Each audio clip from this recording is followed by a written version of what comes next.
Hello Pranali, how are you? Hello, sir. I'm very fine. So Pranali, first of all, I would like to congratulate you that this time you have secured the All India rank 225 in CAPF 2023 exam. Very good Pranali, and I welcome you to this platform of CAPF SE Mentor. Thank you, sir. Thank you very तो much.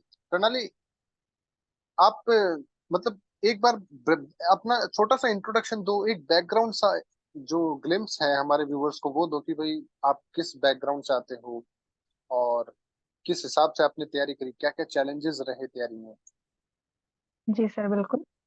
तो first of all thank you for inviting me here. मेरे बारे में अगर मैं कहूँ तो पहले मेरी जो 7वीं तक शिक्षा थी वो एक जेडपी के स्कूल में हुई। उसके बाद मैंने 8वीं से 10वीं तक मेरे गांव के पास ही एक स्कूल थी, उसमें मेरा 10वीं मैंने कंप्लीट किया। हम्म। 10वीं के बाद मैंने 12वीं साइंस में किया। हमारे कोल्हापुर में स्वामी विवेकानंद कॉलेज है। मैं बेसिकली कोल्हापुर से बिलोंग करती हूँ, कोल्हापुर डिस्ट्रिक्ट, महाराष्ट्र से। तो अगर बैकग्राउंड बताया जाए तो मेरे पापा का और मम्मी का एजुकेशन ज्यादा हुआ नहीं है। मम्मी का एजुकेशन मेरे 6th हुआ है और पापा का 10वीं हुआ है। तो बेसिकली ऐसा कुछ एजुकेशनल एनवायरनमेंट मुझे खास तौर पर मिला नहीं, तो इसके लिए मुझे वो एजुकेशनल एनवायरनमेंट मिलने के लिए मेरे पिताजी और माताजी ने पुणे, महाराष्ट्र में ही पुणे में भेजा। तो उसी टाइम मेरा डिसाइड था कि मैं यूपीएससी करने वाली हूँ। तो तब से मैंने कॉलेज के में बीए कंप्लीट किया, और बीए के साथ साथ ही मैंने यूपीएससी की थोड़ी थोड़ी तैयारी शुरू कर दी थी। और आफ्टर दैट मैंने सोचा कि मेरे पास प्लान बी भी होना चाहिए, इसलिए मैंने एमए और उसके साथ नेट सेट भी परस्यू किया। और अभी ये मेरा सेकंड अटेम्प्ट था, थर्ड अटेम्प्ट था, लेकिन सीरियस वाला सेकंड अटेम्प्ट था और फर्स्ट इंटरव्यू था। तो इस साल 2023 के एग्जाम में मैंने 225 रैंक हासिल की है। तो बहुत बहुत बड़ी बात है प्रणाली, आपने काफी मेहनत करके अचीव करी है रैंक। तो क्या आप एक्सपेक्ट करी थी कि भाई आपका इस बार सिलेक्शन हो जाएगा, क्या आप इतनी कॉन्फिडेंट थी? और जब आपने पीडीएफ खोली, जब वो रिजल्ट देखा, तो क्या रिएक्शन रहा आपका? कितनी खुशी रही? घर पे क्या माहौल था? फ्रेंड्स के साथ में क्या रहा रिजल्ट देखने के बाद? जी सर। एक्चुअली इस साल का ऐसा था कि मैंने इंटरव्यू मतलब ऐसा लग रहा था कट ऑफ पिछले 2 साल का अगर कट ऑफ देखे हम तो बहुत हाई जा रहा था, और उसके उसके हिसाब से मेरा जो पेपर वन का स्कोर बन रहा था वो मुझे लगा कहीं ना कहीं बॉर्डर केस पे होगा। और इंटरव्यू इतना एक्सलेंट जाना चाहिए था, उतना एक्सलेंट हुआ नहीं था एक्चुअली मेरा। मतलब कॉन्फिडेंस अच्छा था, स्माइल वगैरह अच्छी थी, लेकिन एक दो क्वेश्चंस में मैंने थोड़ा सा आगे पीछे कर दिया था, जिसकी वजह से मैं समझ रही थी कि शायद मेरे हाथ से ये चांस छूट जाएगा इस साल। लेकिन कहीं ना कहीं मन में ये भी था कि मेरा कॉन्फिडेंस उन्होंने अगर चेक किया तो मेरा कॉन्फिडेंस भी अप टू द मार्क था, और क्वेश्चंस में भी अच्छे से टैकल किए थे। तो कहीं ना कहीं अंदर का मन बोल रहा था कि हाँ हो जाएगा। लेकिन जब मैंने रिजल्ट देखा तो हाँ ठीक है, अब तो वो तभी मेरी वो क्या कहते हैं, श्योर हो गई कि हाँ हो गया है। अच्छा अच्छा। तो प्रणाली, जो पहले वाले जो आपके अटेम्प्ट रहे हैं सीएपीएफएसी की, तो उनमें क्या स्कोर रहा था आपका, पेपर वन और पेपर टू की अगर मैं बात करूँ दोनों की? जी सर। सो अगर मेरा पहला अटेम्प्ट जो मैंने फुल प्रिपरेशन से दिया था उसमें मेरा 102 के आसपास पेपर वन का स्कोर आ रहा था। तो पेपर वन का ही कट ऑफ क्लियर नहीं हुआ था 2022 के अटेम्प्ट में। लेकिन 23 के अटेम्प्ट में मैंने जो भी गलतियां मैंने की थी, जैसे कि प्रीवियस ईयर क्वेश्चंस मैंने ज्यादा सॉल्व नहीं किए थे, तो इस साल मैंने वो ज्यादा सॉल्व किए थे। टेस्ट सीरीज लगाई थी, पहले मैंने एक गलत टेस्ट सीरीज लगाई थी मार्केट की, तो उसकी वजह से एक पेपर टू के लिए डायरेक्शन नहीं मिली थी मुझे। लेकिन जब मैंने अपनी सीपीपीएससी मेंटर्स की टेस्ट सीरीज लगाई पेपर टू के लिए, तब मुझे समझ में आया कि क- कहाँ मैं गलती कर रही हूँ, और जो मैं वर्ड्स लिमिट एक्स्ट्रा लिख रही थी उसकी वजह से मुझे पेपर टू में समय कम पड़ रहा था। तो ये जो गलती है तो वो मैंने सुधारने की कोशिश की। तो मतलब पेपर वन और पेपर टू दोनों की आपने जो है टेस्ट सीरीज ज्वाइन करी थी सीएपीएफएसी की मेंटर। तो जी क्या सर। मतलब क्या फीडबैक देना चाहोगे आपकी, मतलब किस तरह से सीएपीएफएसी मेंटर ने आपकी इस सक्सेस में कंट्रीब्यूट किया मतलब? जी सर, बिल्कुल।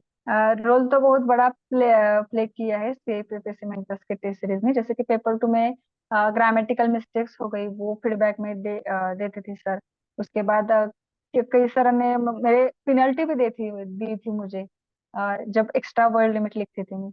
और उसके वजह से मुझे लगता है कि जो सेक्शनल टेस्ट होते थे उसके वजह से मुझे फायदा ये हुआ कि सेक्शनल टेस्ट में मैं सिर्फ उसी टॉपिक पर ज्यादा फोकस कर रही थी। और जब फुल लेंथ टेस्ट आए तो उस फुल लेंथ टेस्ट लिखने तक मुझे वो जो एस्से हो गया या फिर आर्गुमेंट वो स्ट्रांग बन गया था। तो उसमें ज्यादा मुझे तब मेहनत नहीं करनी पड़ी जब फुल लेंथ टेस्ट लिख रही थी। तो ये जो ये हम कह सकते हैं कि जो डाइवर्सिफिकेशन किया था कि सेक्शनल टेस्ट 6 हो गया और फुल लेंथ टेस्ट 4, ये सही लगा मुझे। उसके वजह से फोकस अच्छे से कर पाई मैं हर एक टॉपिक पर। तो मतलब सेक्शनल टेस्ट जो सीएपीएफएससी मेंटर लॉन्च जो अभी कर रखा है, तो ये ऑब्वियसली प्रणाली काफी सारी चीजों में हेल्प करता है। किसी का एक पोर्शन वीक होता है तो उस पोर्शन को अच्छे से एसेस करने में मुझे लगता है इसमें काफी हेल्प मिलती है, तभी आगे इम्प्रूवमेंट जो है वो किया जा सकता है सेक्शनल वाइज अगर देखा जाए। बाकी ओवरऑल जी पेपर सर। तो देखो अटेम्प्ट करना ही है सभी को। तो ये काफी अच्छी बात है कि आपने अपनी कमियों को सुधार के अपना नेक्स्ट अटेम्प्ट जो है वो काफी अच्छा दिया और इस बार आपने सिलेक्शन भी लिया, ये बहुत अच्छी बात है। तो प्रणाली, अभी हम जैसे कि आपने कहा कि आपसे यूपीएससी की प्रिपरेशन जो है साथ के साथ कर रहे थे, तो आपको कभी दिक्कत नहीं है कि जैसे कि आपने कहा कि मैं प्लान बी की तरफ भी फोकस कर रही थी साथ के साथ, तो जैसे कि सीएससी का जो सिलेबस है वो कहीं ना कहीं सीएपीएफ से डिफरेंट है थोड़ा सा। मानता हूँ कि वो ओवरलैप करता है, लेकिन कुछ चीजें हैं जैसे करंट अफेयर हो गया और साइंस टेक हो गया, वो यूपीएससी में आता है लेकिन ये सीएपीएफ में नहीं आता। तो उस चीज से कैसे आपने कोप अप किया? क्या वो प्रॉब्लम नहीं है आपके लिए? जी सर, मतलब मेरी जर्नी में ऐसा था कि पहले जो 2 साल थे 2020 और 2021, तो 2021 से ज्यादा 21 में ज्यादातर मैं सिविल सर्विसेज की तरफ फोकस थी।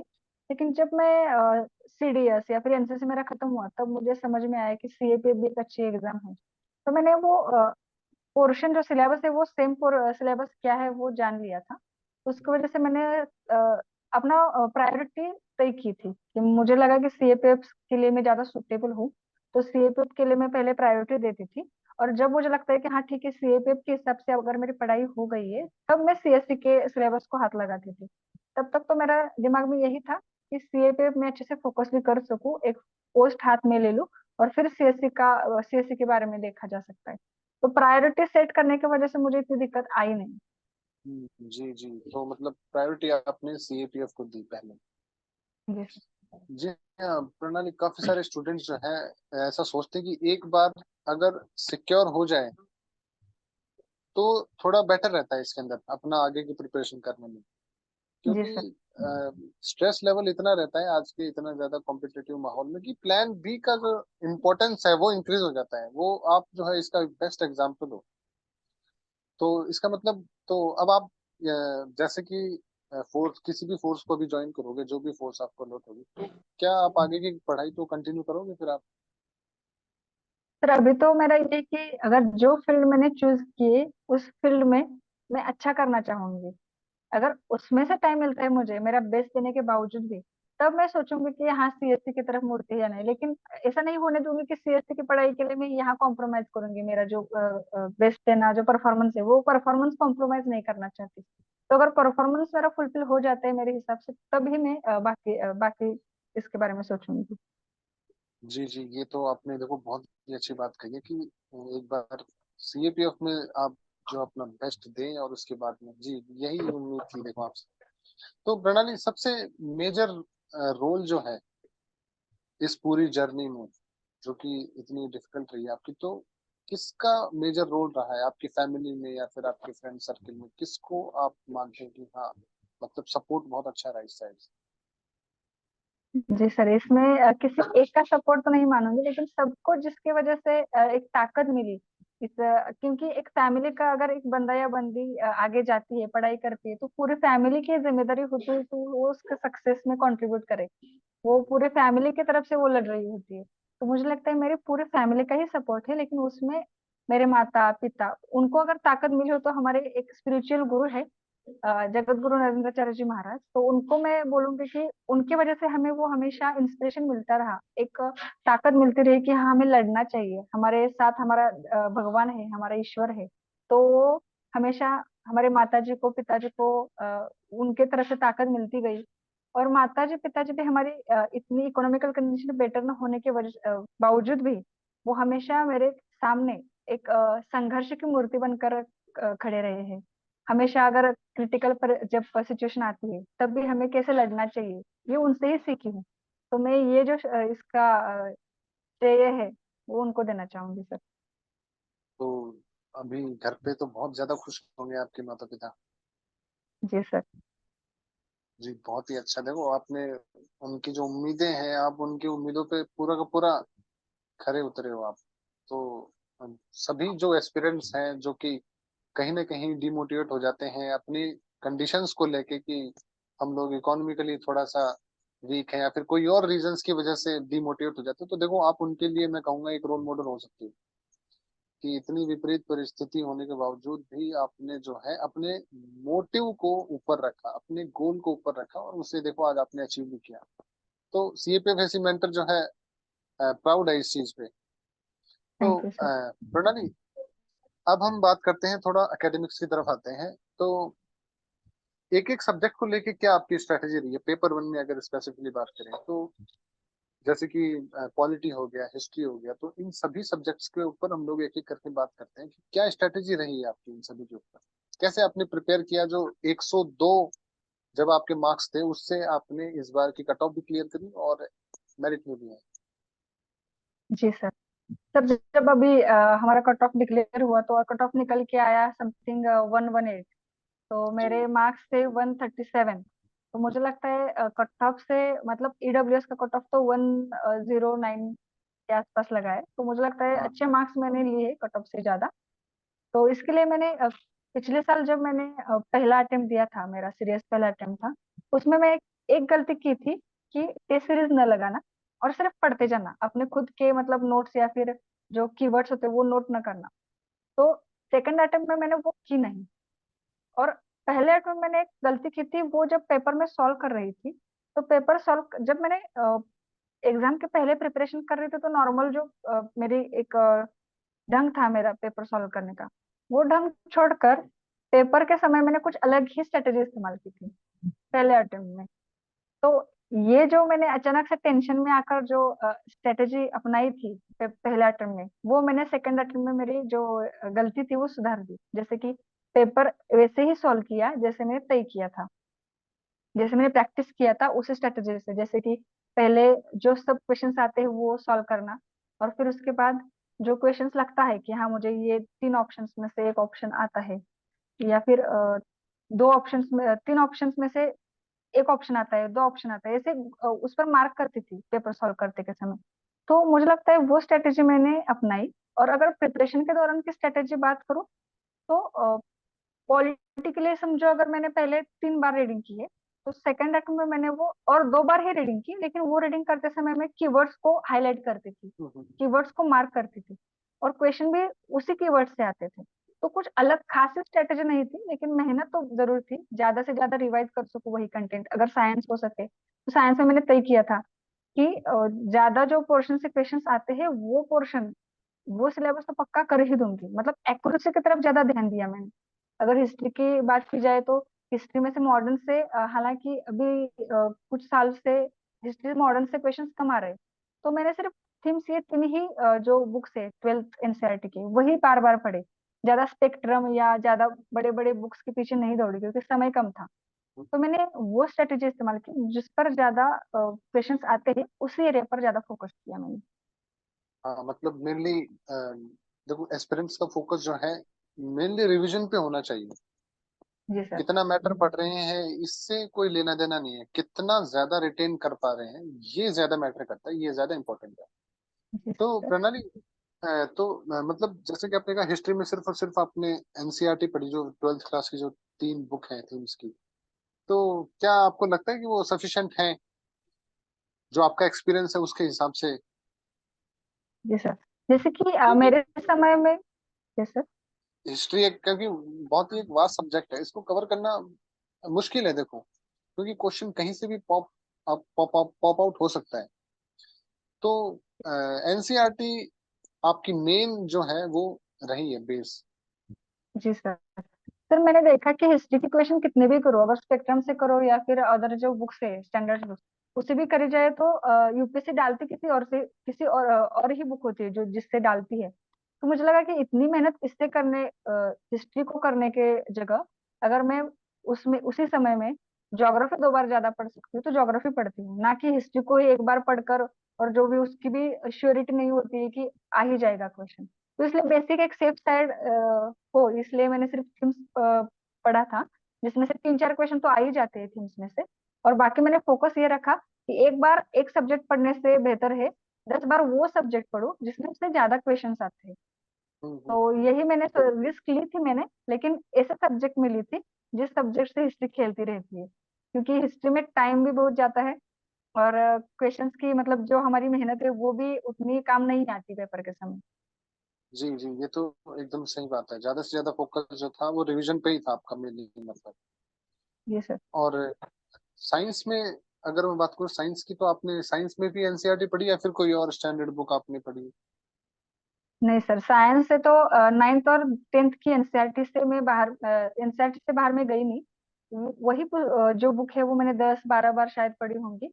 और उसमें एक मेरी स्ट्रेटेजी थी कि कंसेप्ट पर ज्यादा मैं ध्यान दूं, जो भी कंसेप्ट है, अगर डाइजेस्टिव सिस्टम पर क्वेश्चन आ रहा है तो मेरे एक टेक्निक थी कि अगर प्रोटीन में है तो प्रोटीन में जो सब मॉलिक्यूल्स होते हैं उसमें से जो अपना इनिशियल होता है वर्ड्स का, वो इनिशियल से मैं ध्यान रखती थी।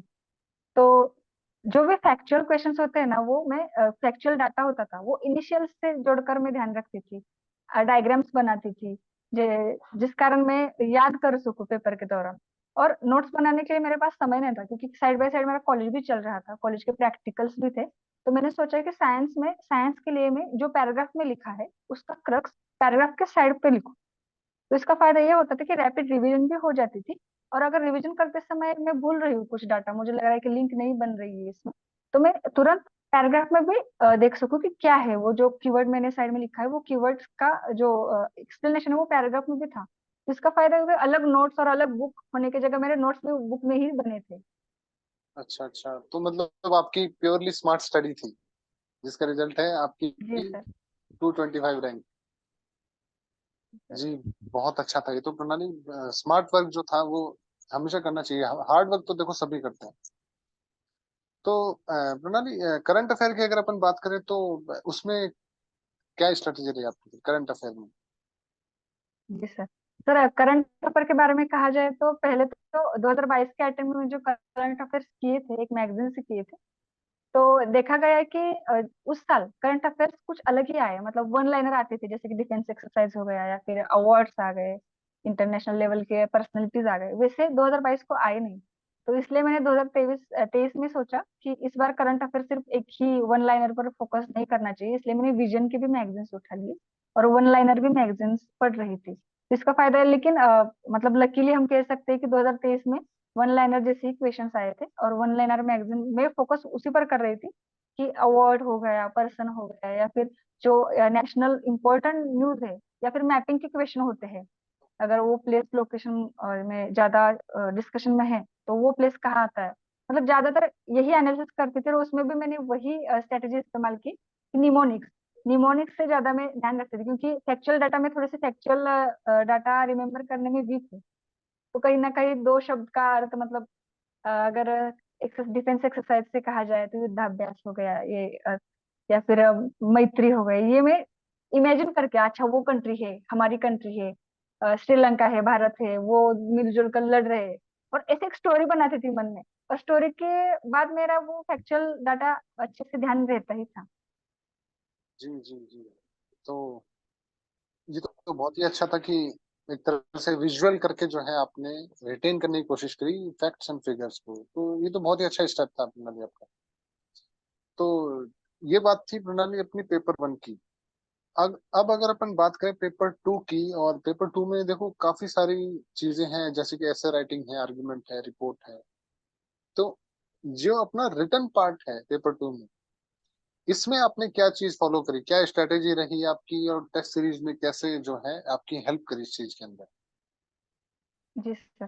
सर, 2022 के अटेम्प्ट में मैंने बताना चाहूंगी कि 22 के अटेम्प्ट में सिर्फ लिखती थी, सिर्फ लिखते जाओ, जो भी, मतलब मेरे ब्रेन को उसी साल आदत लग गई कि कोई भी टॉपिक आ गया तो उसके बारे में 10 डायमेंशन से सोचना और कागज पर उतारना। ये आदत मैंने 2022 में डाल दी थी मुझको। फिर 2023 में मैंने अपनी सीएपीपीएससी मेंटर्स की टेस्ट सीरीज लगाई। और तब मुझे पता चला कि हर एक टॉपिक पर एक अपनी स्ट्रेटेजी होनी चाहिए, ऐसे के लिए खुद का जो अप्रोच होता है वो फॉलो करना चाहिए, आर्गुमेंट का एक अलग अप्रोच है, रिपोर्ट का। तब ये सेक्शनल टेस्ट ने मुझे तब हेल्प की कि उसी टाइम उसी टॉपिक पर मेरा फोकस रहता था। तो कहीं ना कहीं मुझे लगता है कि ऐसे में हमारे जो टेस्ट सीरीज के साथ ही हमें वीडियो प्रोवाइड किए गए थे सीएपीपीएससी मेंटर्स के द्वारा ऐप में। तो वो सारे वीडियोस मैंने देख लिए और उसके नोट्स भी बना लिए। तो ऐसे के बारे में पता चले कि कैसे पैराग्राफ्स को लिंक करते हैं, कैसे कनेक्टिंग वर्ड्स यूज करते हैं, और आगे जो लिखने वाले हैं हम उसकी हिंट पहले वाले पैराग्राफ में हम कैसे दे सकते हैं। ये कुछ तकनीकें थी जो पहले अटेम्प्ट में मैंने फॉलो नहीं की थी। तो उसके वजह से मुझे लगता है कि इससे मेरा अच्छा हो गया। और साथ ही साथ आर्गुमेंट में हम कैसे स्टैंडर्ड वर्ड्स यूज कर सकते हैं, ग्रामर जैसे टॉपिक्स हो, फ्रेजल वर्ड। तो मुझे लगता है वो जो वीडियोस थे सीएपीपीएससी मेंटर्स ऐप में जो हमें दिए गए थे, वो सारे वीडियोस फॉलो करके मैंने उसके हिसाब से लिखने की कोशिश की। और मुझे लगता है उसकी वजह से पेपर टू में मेरा सही स्कोर रहा होगा। तो ये तो ये बात थी कि भाई जो आपका जो सीएपीएफएससी मेंटर में जो आपको वीडियोस प्रोवाइड करी और जो टेस्ट सीरीज में जो आपको फीडबैक मिला उससे आपको काफी ज्यादा हेल्प मिली। तो जी प्रणाली, सर। तो कुछ अलग आपने अपनी तरफ से कुछ इनिशिएटिव लिया हो कि भाई और दूसरे एस्पिरेंट से मुझे अगर एज लेना है मार्क्स में, तो उस टाइप में आपने कुछ इनिशिएटिव लिया हो अपनी राइटिंग स्किल के अंदर, वो कैसे इंप्रूव करी राइटिंग स्किल अपनी? जी सर। सर मैंने इसके लिए एक मेरी नोटबुक बनाई थी। वन लाइनर जो मैं करंट अफेयर्स की मैगजीन पढ़ती थी, तो उसमें से अगर कोई रिपोर्ट पब्लिश होता है तो उस रिपोर्ट से मैं डाटा लिखती थी। मैंने क्या किया था, वो नोटबुक बनाई थी 100 पेजेस की। और उसमें से हर 10-10 पेजेस में 10 सेक्शन किए थे। जैसे कि इंटरनेशनल रिलेशंस के लिए एक सेक्शन था, विमेन्स के लिए एक सेक्शन था, हेल्थ के लिए एक सेक्शन था, या फिर एजुकेशन के लिए एक सेक्शन था, डिफेंस के लिए। ऐसे सेक्शंस बनाए थे। और जब मुझे वो रिपोर्ट्स या फिर कुछ डाटा मिलते हैं उसके रिलेटेड, तो उस नोटबुक में मैं नोट करती जाती थी। तो इससे क्या होता था, और मैं हफ्ते भर में या 4-5 दिन में वो रिवाइज करती थी नोटबुक, जिसके कारण मैं पेपर पे में तुरंत वो लिख सकूं।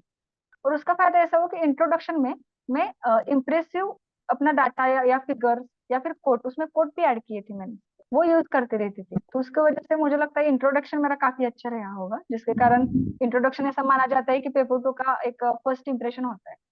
तो वहां फायदा हो गया। दूसरी चीज मैंने ये भी की थी कि न्यूज़पेपर पढ़ते समय में अगर कोई विमेन रिलेटेड न्यूज आ गई, तो उसमें सोचती रहती थी कि इसके रिलेटेड क्वेश्चन या फिर ऐसे या फिर आर्गुमेंट क्या आ सकती है। उसमें 1-2 मिनट के लिए मैं अपना सेल्फ मतलब विचार करती थी कि इस पर मैं क्या लिख सकती हूँ। मतलब वही लिखती नहीं थी, लेकिन दिमाग को सोचने की आदत न्यूज़पेपर पढ़ते समय लग गई थी। तो अब आपका जैसे कि ये तो बात थी अपने रिटन एग्जाम की, जो इसमें जो राइटिंग पार्ट है। अब अपना जो मेन पार्ट आता है जिसको ऑब्जेक्टिव ही अपन मान सकते हैं, ग्रामेटिकल पार्ट। जी तो सर। जिसको एस्पिरेंट्स कई बार इग्नोर भी कर देते हैं कि ग्रामर है, बहुत इजी है, कभी भी कर लेंगे, ऐसा एक माइंडसेट जो है हमने देखा है एस्पिरेंट्स के अंदर। तो आपकी क्या अप्रोच रही ग्रामर को लेके, कॉम्प्रिहेंशन और प्रेसी को लेके, इन तीनों को लेके आपकी किस टाइप की अप्रोच थी? क्योंकि ये जी माना जाता है स्कोरिंग है, अगर आप इसको थोरोली करो तो स्कोरिंग भी सबसे ज्यादा ये तीनों पार्ट है आपका, कॉम्प्रिहेंशन, प्रेसी और आपका ग्रामर। तो उसमें क्या था आपका स्टेप? जी सर। सर ग्रामर तो मेरे स्कूल लेवल में ही मेरा ग्रामर स्ट्रांग बन गया था, हमारे टीचर बहुत अच्छे से सिखाते थे। तो ग्रामर के लिए विशेष मेहनत नहीं करनी पड़ी मुझे।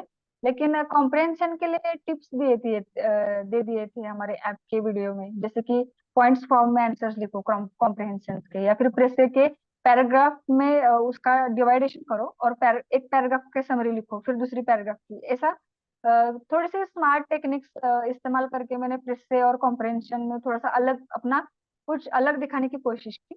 और ग्रामर के बारे में बात करूँ तो सही है कि ग्रामर को निग्लेक्ट करना गलत बात है। जिसका ग्रामर स्ट्रांग है वो वो स्टूडेंट ये कर सकता है कि सिर्फ प्रैक्टिस में रहो एटलीस्ट। क्या होता है मतलब कुछ कुछ रिपीट क्वेश्चंस आते हैं ग्रामर्स में, जैसे कि डायरेक्ट इनडायरेक्ट स्पीच या फिर एक्टिव पैसिव वॉइस। अगर हम प्रीवियस ईयर ट्रेंड देखें और वही क्वेश्चंस प्रैक्टिस बार बार करें, तो भी हमारा पेपर में के टाइम में कवर हो जाता है। इसलिए मैंने वही वहां पे मैंने स्मार्ट को इस्तेमाल किया कि जो क्वेश्चन रिपीट हो रहे हैं उसको मैंने टाइटल दिया था, और वो टॉपिक पर किस साल कौन सा क्वेश्चन आया है नोट डाउन करके उसको काउंट किया था। उसी प्रायोरिटी के अनुसार मैंने बाकी टॉपिक्स कर दिए थे। तो मतलब पेपर के पैटर्न के ऊपर अगर हम लोग तैयारी करें, प्रीवियस ईयर क्वेश्चन की प्रैक्टिस करते रहें, तो अपने को एक तरह से यूपीएससी का माइंडसेट जो है क्वेश्चंस का वो समझ में आता है, और हमारी तैयारी भी उसी हिसाब से होती है जो कि पेपर डिमांड कर रहा है।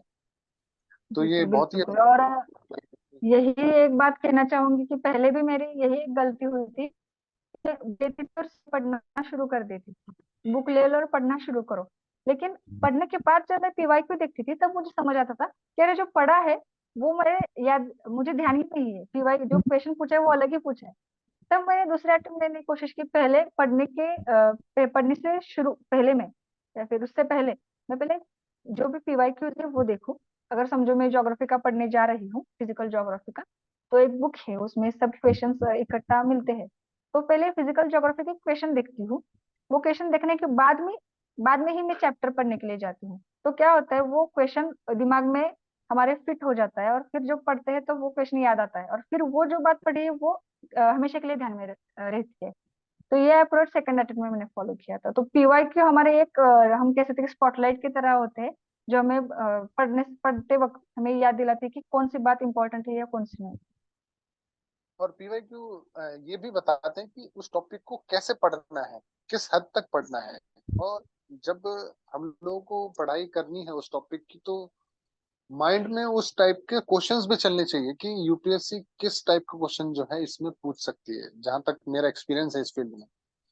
जी तो सर। ये एक्सपीरियंस को मुझे लगता है ये जरूरी है करना, कि भाई वो अपना खुद का दिमाग भी लगाए कि भाई यूपीएससी किस हद तक इस टॉपिक में जा सकती है। तभी तो हम लोग लेवल को एसेस कर पाएंगे हम हमारे, कि भाई कितना अच्छा हम लोग उस चीज को पढ़ रहे हैं। जी तो सर बिल्कुल। ये आपकी बहुत ही बढ़िया स्ट्रेटेजी रही थी प्रणाली, की आपने जो है हार्ड वर्क के साथ साथ में आपने स्मार्ट वर्क भी किया, जी सर। और जिसकी वजह से आपका सेकेंड अटेम्प्ट में ही एक तरह से क्लियर हो गया, और ये बहुत ही अच्छी बात है, बहुत अच्छी अचीवमेंट है ये। तो बहुत ही जो जो आपने जो बातें बताई हैं, जो अभी जो एस्पिरेंट्स जो है लास्ट टाइम पे हैं अपनी प्रिपरेशन के, 2024 का एग्जाम भी आने वाला है, तो आपकी जो भी टिप्स हैं, आई होप कि उनको काफी ज्यादा मदद मिलेगी। और ये जो लास्ट टाइम चल रहा है, इसके लिए अगर आप एस्पिरेंट को कुछ बताना चाहो, कुछ टिप्स देना चाहो कि अब ये जो 20 दिन बच रहे हैं, इसमें वो अपने आप को कैसे टैकल करें, अपनी पढ़ाई को, अपने माइंड को कैसे स्टेबल रखें, और क्या चीज जो है उनको ज्यादा फॉलो करनी चाहिए इस वक्त।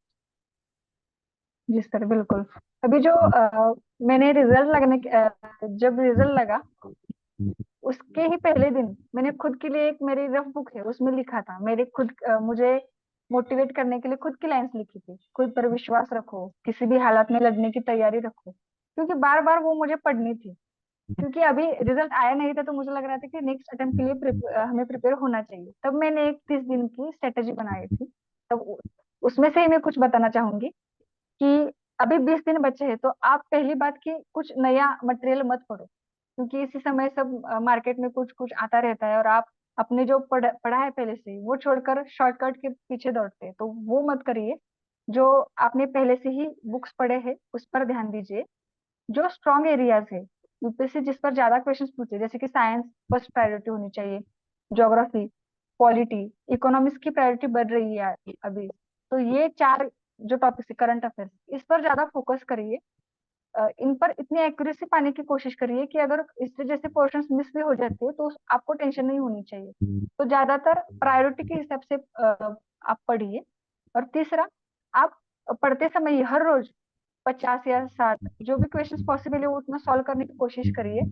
उसी समय में जिस समय हमारे यूपीएससी एक्चुअली यूपीएससी एग्जाम होता है, तो ये पीवाई को सॉल्व करते रहिए। पीवाई को ज्यादा हेल्प करेगा आपको अपना अप्रोच बिल्डअप करने के लिए। और पेपर टू के बारे में कहा जाए तो फुल लेंथ टेस्ट एक चार फुल लेंथ टेस्ट अगर आप लिखते हो तो काफी है आपके लिए। और अगर पेपर के समय जो आपने प्रैक्टिस करते समय अपनी स्ट्रेटेजी इस्तेमाल की है वही इस्तेमाल आप पेपर के समय करो, ताकि आप अच्छे से स्कोर कर सको।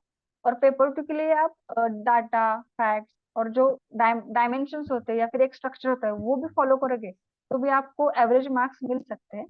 और सबसे बड़ी बात यह है कि डिमोटिवेट नहीं होना है, फाइटिंग स्पिरिट अपना हाई रखना है। जो भी आए, अब जो हो गया वो हो गया, हमें सोचना नहीं है। अभी जो सामने आया है, पेपर आने वाला है, 20 दिन है, वो भी काफी है।